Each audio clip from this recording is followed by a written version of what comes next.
Good morning. Hello, welcome back. Jamie, you were in Denver just a week later than everybody else. So we missed you. Welcome. I missed you guys too. I did make it to Michigan though for the first time since June 28th, 1994. Dang. Wow. That's Very specific. Yeah, any guesses what I was there 22 years ago for? I'm imagining some sort of family vacation to like the lakes or something of that nature. You would have been approximately 10 years old. Yeah. A youth hockey tournament. The 1994 World Cup, Brazil versus Sweden. No way. That's awesome. Yeah. That's really fun. Sort of a fun tie-in. I should have Brazil.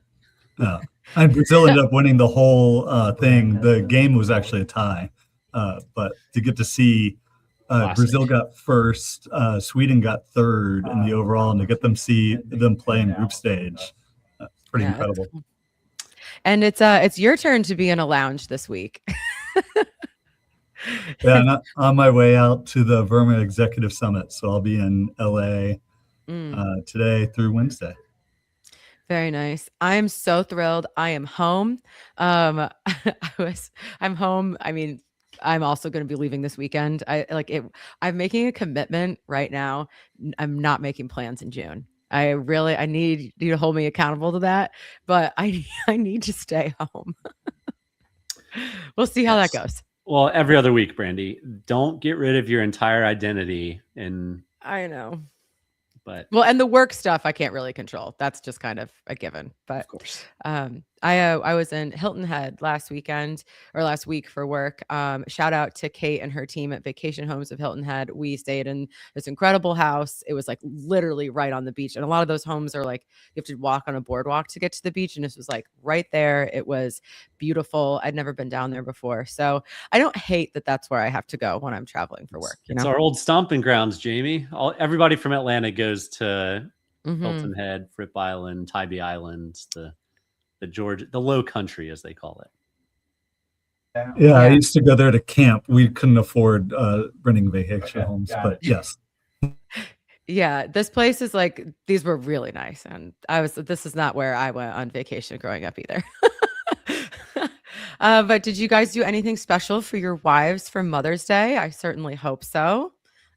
Well, before Mother's Day was my son's birthday. So we had a fun birthday party on Saturday, subsequently followed up by Mother's Day on Sunday. So I am excited. The work week is here, and the weekend activities, while super fun, are over. Yeah. I hosted 4 mothers. We had 15 for dinner last night. My mom, my wife, my sister, and my mother-in-law. So we did it right. Yeah, that's awesome. I had my mom and my stepdad in Boston for the weekend. We did this like huge seafood shellfish lunch at Select Oyster in Boston, which was incredible. And so belated Mother's Day to all the moms that listen to the show. I hope you guys were treated to a nice weekend as well. Seafood extravaganza. I love it. I can just picture this tower. Yeah, exactly. Lobster rolls also expensive. I now know that going into the summer. But today we have some exciting, some people think they're exciting, but earnings reports. Woo, Jamie's favorite time of year. But before we hop into that, we want to just shout out our sponsor, Plusgrade. Plusgrade helps travel companies unlock new revenue through upgrades, premium experiences, and personalized offers across the traveler journey. From airlines to hotels, they're powering a lot of the behind-the-scenes monetization you're seeing across travel today. So you can all learn more at plusgrade.com. So let's start with Expedia. So Jamie, do you want to give us just like a little TLDR? What is the main takeaway from the Expedia earnings report? Yeah, I'll give a quick summary. And Expedia, it had a really strong margin beat and profits were strong. Nights booked came in a little lower than expectations, 6%. They called out that 2% of that was, and the impact was because of the Middle East and because of Mexico. We talked about that. War in Iran, the cartel violence in February in the Puerto Vallarta area. And then after earnings, the stock did take a bit of a hit. And that was primarily because, one, the Q2 earnings, their expectations they sort of guided for was like 3 to 5%. And 3 to 5% growth is not what investors were hoping for. And then also with the big profit beat for Q1, they didn't raise their full year outlook for margin. So you got this great Q1, and then they're like, rest of the year is going to be sort of in line with what we've been saying. So people were really hoping that they're going to call out that the rest of the year was going to be good. Management did say that they're being conservative, so maybe that gives them a chance to continually beat expectations the rest of the year. But overall, I think investors were a little disappointed on growth outlook for the rest of the year. But those in the short-term rental space, it keeps getting better and better for Vrbo. They had their best first quarter in 4 years, and they're on track for the $1 billion milestone, getting $1 billion of revenue, not just through the Vrbo channel, but for short-term rentals under the Expedia umbrella. So promising growth there for the short-term rental sector under Expedia. Yeah, I think there's a little bit of vindication from those years of dealing with all their technical debt and as an industry, us being all like, this is terrible, blah, blah, blah, blah, blah. And they're now, the fruits of their labor handling all of that technical debt and being kind of resilient is paying off. So that's great to see. Tim Rizzolio, the shining star of our industry. It was really interesting. There was a couple points throughout the report where they keep talking about the resiliency of the American consumer, and they made a point to call out their more price sensitive consumers. And to me, that just, I don't know, that does not jive with like everything else that we're reading. So it investors might want more growth, obviously, but it's like I feel like you can't just bury your head in the sand and be like, everything's going to be great for the rest of the year when you're looking at some of the other like very real things that are happening in the rest of the economy. And I think it's important to note that of all the hotel companies that reported fourth quarter, like they were all really strong. So we essentially had a year of really bad hotel bookings, like low-end consumer and economy hotels, mid-scale hotels were really challenged in 2025. RevPAR and declined for the first year, non-recessionary year in 2025. So at least for their hotel side of the business in the US, they've got a really easy comp. Like they're growing off of a terrible year. So that is going to be a tailwind throughout the entire year for Expedia and Booking. But incredible, and they did call out on the Vrbo side that they've now outpaced Airbnb's growth for Vrbo for 3 consecutive quarters. So I think they're riding some momentum there going into 2026. And okay, we're at the 9-minute mark, and so now it's time to mention AI. So it's way too early. So obviously there's an enormous section of this of the report is about AI, and I just thought it was interesting because they said while traffic remains quote small, they are seeing new types of customers or different types of engagement. But I think it's also everybody's talking a lot about in our industry, like how should companies within our space be using AI and blah blah blah blah blah, all this stuff. But know that one of the biggest companies in our industry, publicly traded, is still only seeing small traffic. So it's not, we're all still trying to figure out how this is going to work out. Yeah. And they're one of the official partners with ChatGPT. Yeah. I mean, if they can't pipeline that, I mean, it's, but I mean, yeah. I was going to say you could hear an audible sigh of relief when they got asked about the question of OpenAI, ChatGPT pulling back on their plans to do direct conversion with consumers. So like, yeah, this is hard. Like the whole and service side of this industry, like they do not want to be picking up, and like it did not surprise them that they're rethinking their plans to do direct transactions.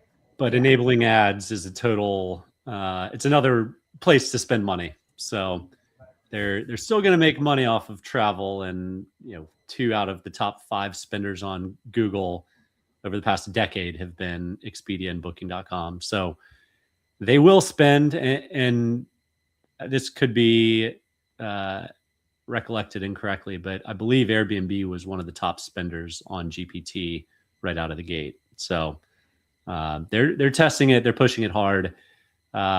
They've made some big bets on AI. We're still kind of waiting to see how some of those play out, but Skift had a great article this past week on Airbnb's earnings and some of the AI discussions. Brandy, do you want to highlight any of that? Yeah, but before we do, they had the call out about the Uber add-ons. That was a big highlight, and so I just again a shout out to Wil and his predictions for the oncoming Uber super app that will take over travel. You're one step closer. And before we get to Airbnb, and sorry, go ahead, Jamie.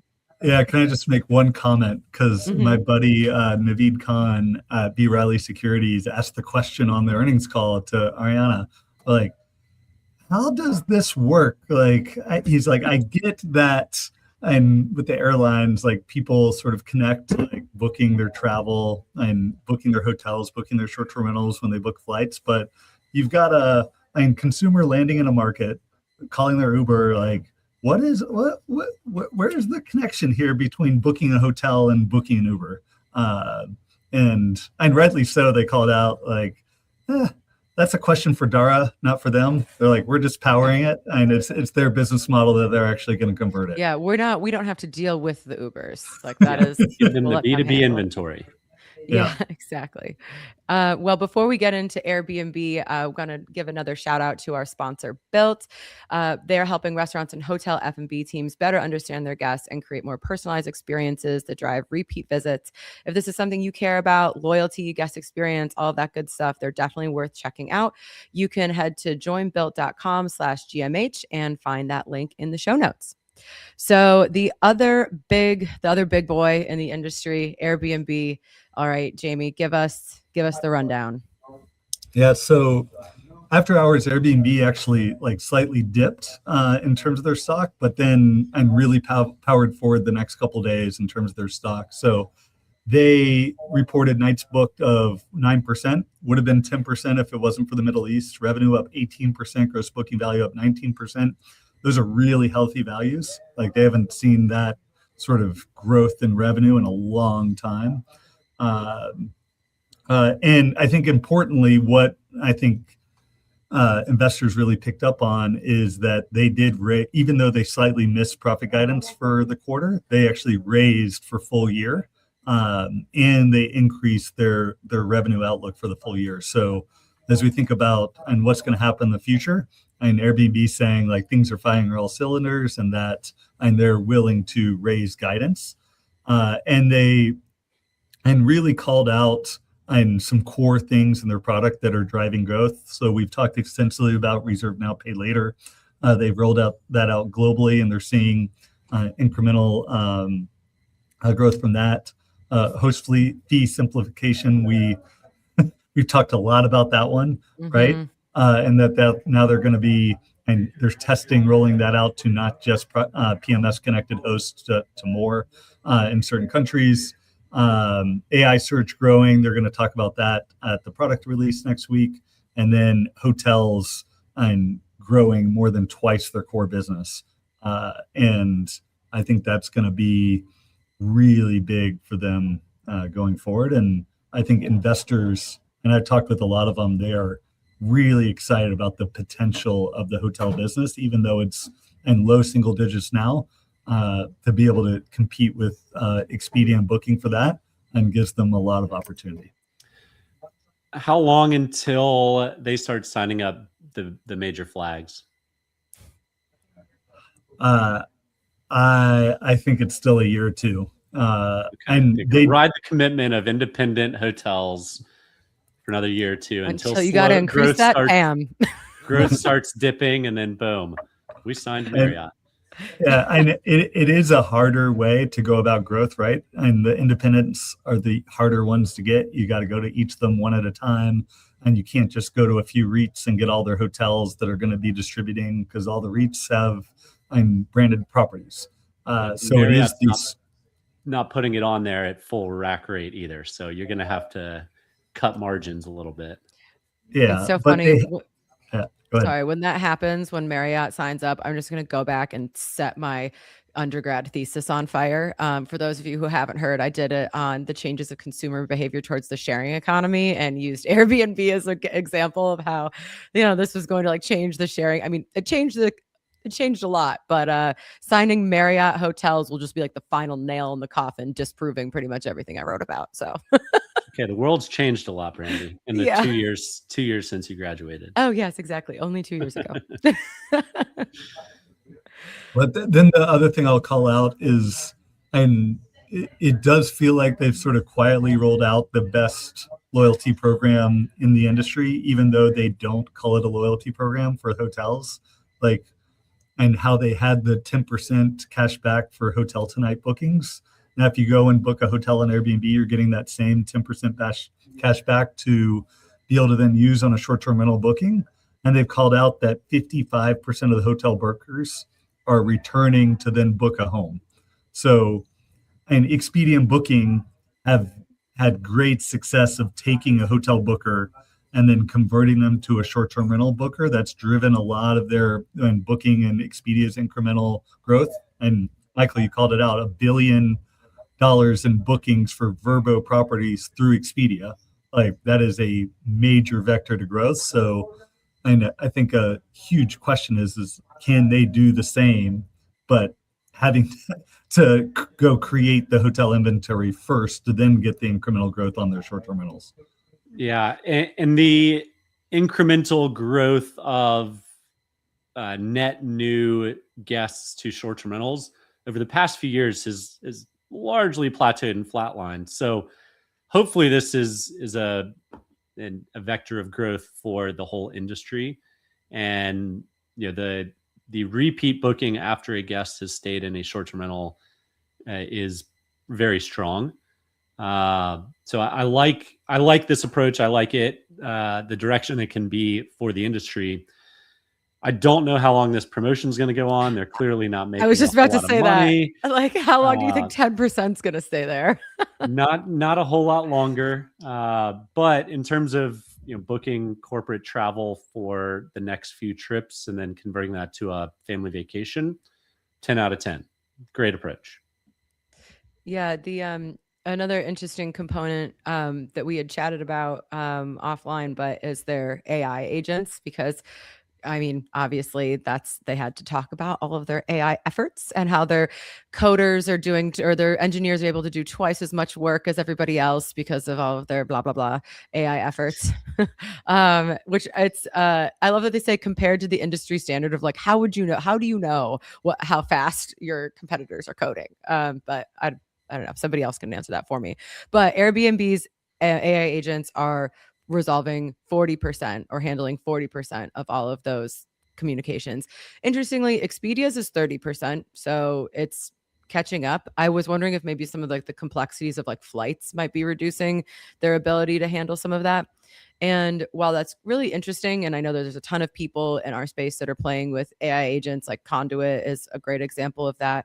I, at our meeting last week in Hilton Head, one of the operators, she was saying, well, there's the automatic refund, up to 15% that Airbnb will give a guest. And right now that's happening with some real agents, right? Just real people that are yep, fine, we'll refund you. And you as a host don't get to really challenge that. And so I don't know if we have any information on, probably not, how much that's happening with the AI agents, because I can see that being part of the decision tree, right? Just and it's people like us that start telling it out there that they'll automatically refund you 15%. Next time you stay in an Airbnb, there you go. You got 15% off. Just wait till after your stay and complain, and the AI agents will give it to you automatically. Yeah, I mean, hopefully not, but like that's crazy, right? Like I think there's the other side of this is like operators are going to start building like their own AI agents to like build the defense to get the money back. I mean, I don't know. It's just going to be a bunch of bots talking to each other at some point. 15% just flying around. From the Airbnb article, mostly revolving around AI, two things jumped out to me. One is 60% of the code that they produced was aided by AI. I, as an outsider, am kind of shocked it's not higher, but I also know that your traditional engineers are very cautious of their code. So I do suspect that will be a number that continues to rise for everybody. I think it was Anthropic or one of them said 90% of their own code they put out is AI aided. So the industry's heading that way. And I don't know if that's a good thing or a bad thing, but I'll leave it to you to decide. The other thing that jumped out, and Jamie mentioned it about the reserve now, pay later, but that was 20% of Airbnb's gross bookings last quarter. Yeah, that's a lot of money. That's a lot of people saying, I'll pay for this later. And we talked about it a little bit pre-show, but that has to lead to more cancellations. Jamie, do you have any specific numbers on it besides it definitely leads to more cancellations? Yeah, and I don't have a specific number, but they have called out that cancellations have materially increased for guests that are using Reserve Now, Pay Later, but that the incremental gain in bookings way outpaces the increase in cancellations. So you're still getting more bookings on net, and you're going to have to deal with a slightly higher assumption around cancellation rates. Yeah. I mean, if you're booking a $6,000 vacation, it is nice to be able to break that up and not just slap it all on your card. And so I can definitely see, I mean, this is for something like Airbnb, this makes a lot of sense. I think it gets kind of crazy when you're like, oh, people are doing buy now, pay later for burritos, and stuff like that. So like, I mean, there's different levels.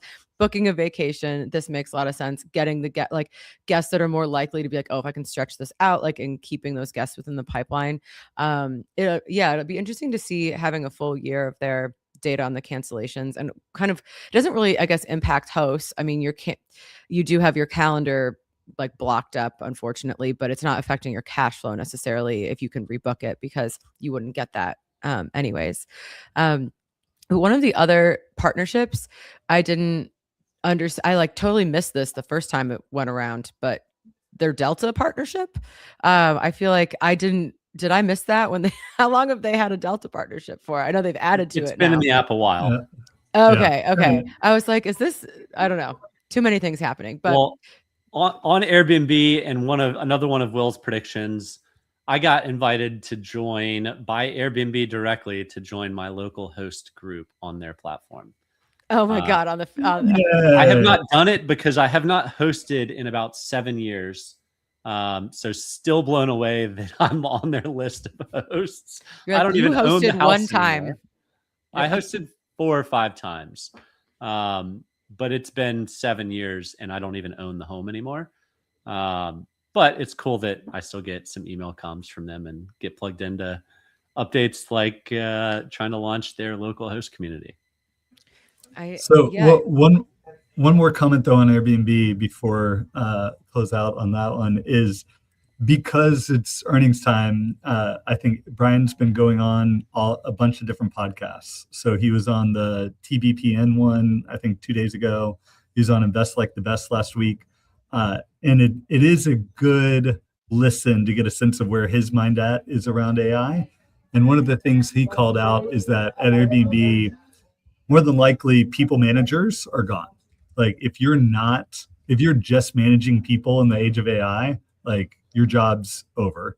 And even him is using Claude and vibe coding ideas on a day-to-day basis, and you give designers access to these tools, and it's things are moving fast. Like they think and with their throughput, with 60% of code being written, and there's just not going to be the need for managing people. He said he's not going to move to all 7,000 reporting just to him, but the levels within the organization are going to everybody reports to Brian. I don't think that so there have been these articles about companies that have tried to rely solely on that, but then the cost of the tokens is so expensive that then they're like, oh, we're going to hire people to do the basic code again. Like that's what your employees were doing before you fired them, was like some of that basic coding. I think managing people, that's the interesting part. Like that's the part that like AI cannot do. The soft skills, the people skills, still need effective managers and leaders to run your like workforce, yeah, it's gonna be tough to remove people when there's management. So is a robot or is AI gonna fire you? This is a dystopian hellscape future I don't want to think about. A robot has a bad day and everybody's fired. I mean, come on. It could happen. It could happen. I want to know if this can happen. As we look at more buy now, pay later promotions, and it becomes a fifth of Airbnb's reservations, why not offer some sort of club or membership where you pay X amount a month, and then they get to use those credits with some sweetheart discount attached to it towards their next trip? Is a club model or a subscription model possible, Brandy, Jamie? I don't think so. I mean, it could be another, I wouldn't be like shocked if that's something that they did, but I don't know if that's something that people are going to want to pay for. The over subscription of like our lives, I do think that there's kind of like a breaking point where people I don't want to pay monthly for something. I just want to pay when I use your service. But if the idea is that then you use more of their experiences and services when you're not traveling, and that hooks you in, I mean, I can definitely see that being something that they would be into. But it took them a long time to do loyalty, or even like some version of loyalty. I don't know if subscriptions are going to be. I wouldn't even call it loyalty. I'd call what they're doing right now an incentive. It's a conversion incentive. A bribe. A bribe. Yes. We will give you 10% that Expedia and Booking.com will not give you. So give us your bookings. Jamie, subs? Yeah, I don't think subs is going to be the way they do it. Sort of credits, things like that. And they're clearly going to launch something. But subs, like the Inspirato type model, I think you're sort of hinting at. Yeah, I don't see that scaling on the platform. All right. Well, I think Jamie probably has the most exciting week ahead of us. What are you looking forward to the most about the Verma Executive Summit? I'm doing a presentation tomorrow with Jason from Key Data. And we're going to. Oh, wow. He just announced his retirement. Congrats. Just announced his retirement. Yeah. This is going to be his last presentations. Yeah. So we're talking about how AI is going to be impacting the demand side of short-term rentals over the next 5-10 years. So we're all talking about how we're using it like to run our businesses better, but is it actually going to lead to a net benefit and more people traveling? And sort of taking a look back at historical gains in productivity and what that means and how this time could be different. Really, I think it's going to be a fun topic. I want to see that deck. Yeah. I'm not going, but I need a copy, Jamie. I'll send it around. How about you, Michael? What's on your agenda this week? Good question. Same old. And I'm excited about it. It is, we've got 2 more weeks of school with little man, and then off to the beach for a week. And then the summer chaos sets in. So for all those parents, you guys get it. Well, I have almost an entire straight week at home, so that's great. I have to drive down to New York. A friend of mine from Ireland is flying into New York, so I'm meeting her there. So, but I get like 4 straight weekdays. That's not a week at home. I hate to break it to you. New York is not your home. I know. Nice try. Just let me. You're coping over here. I'm coping. All right, everyone. Well, thank you for tuning in. Our live listeners, as always, Paul, Steve, thank you for chatting with us. And for all of those listening later, thank you for checking us out. And we'll see you guys all next week.